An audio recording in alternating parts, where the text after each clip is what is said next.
amateur de sport, Ziad de l'UFOLEP, nous a rejoint.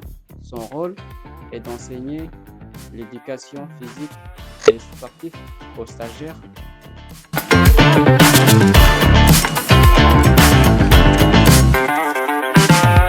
Pour le secours populaire, chaque mardi, les apprenants de l'Escale organisaient la distribution du secours populaire pour l'auxiliaire et cela initiait les apprenants de l'Escale au bénévolat.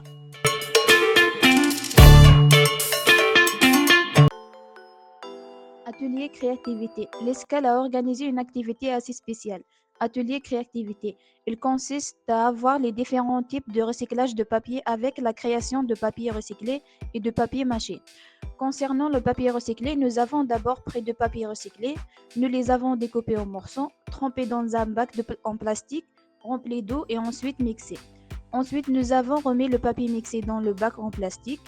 Pour réaliser le papier recyclé, nous avons plongé le tamis dans le bac en plastique. Nous avons ensuite laissé sécher le papier. Une fois les papiers secs, nous les avons décorés à notre guise.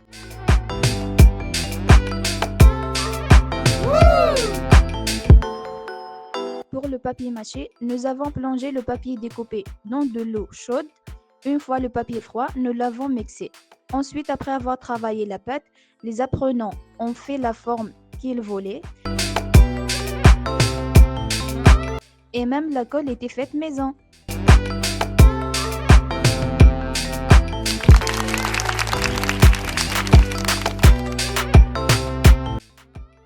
Le premier numéro du journal de l'Escale a été sur les réseaux sociaux.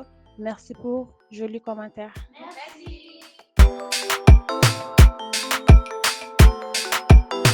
Une nouvelle formatrice est arrivée. Elle s'appelle Aziza. Elle enseignera le français avec des ateliers linguistiques.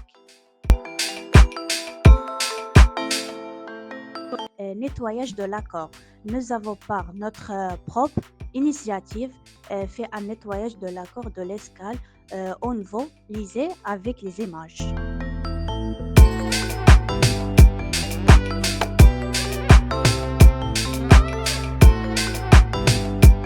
Code de la route. À l'Escale, on se prépare aussi à passer notre permis. Pourtant, anime des ateliers code de la route pour les élèves qui souhaitent passer leur permis. Comme ça, le meilleur.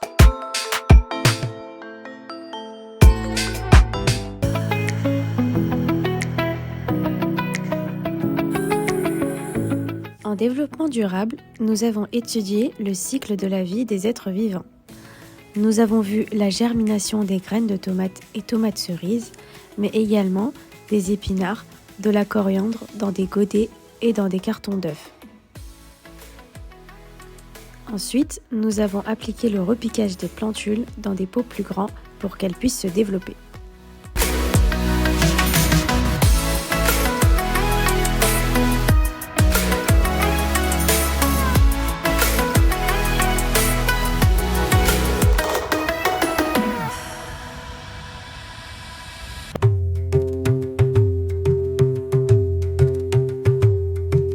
Le printemps commence le 21 mars. Nowruz ou le Nouvel An perse est une fête traditionnelle qui célèbre le premier jour du printemps. Dans certaines régions, des festivals sont organisés pour honorer la nature et le retour des beaux jours. Par exemple, la Thaïlande célèbre le printemps avec son fête de l'eau. Les festivaliers se rendent dans des temples bouddhistes et durent parfois 6 jours. Tout le monde se rend dans la rue avec des canons à l'eau, prêts à asperger tout le monde.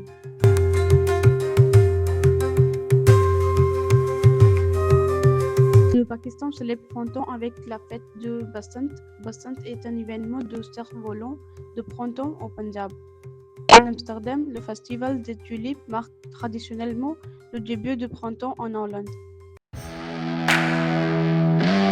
Chaque année, le 8 mars, le monde célèbre la Journée internationale des femmes, une occasion de reconnaître les luttes pour l'égalité des sexes et de mettre en lumière les progrès réalisés.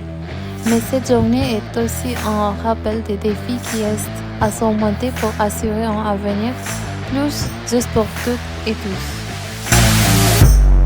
Ensemble, égalitaire.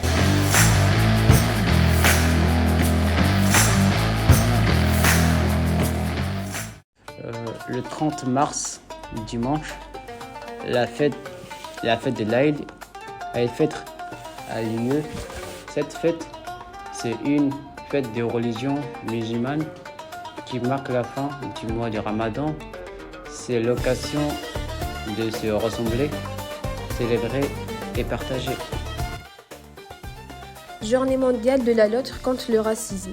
La journée mondiale de la lutte contre le racisme est célébrée chaque 21 mars.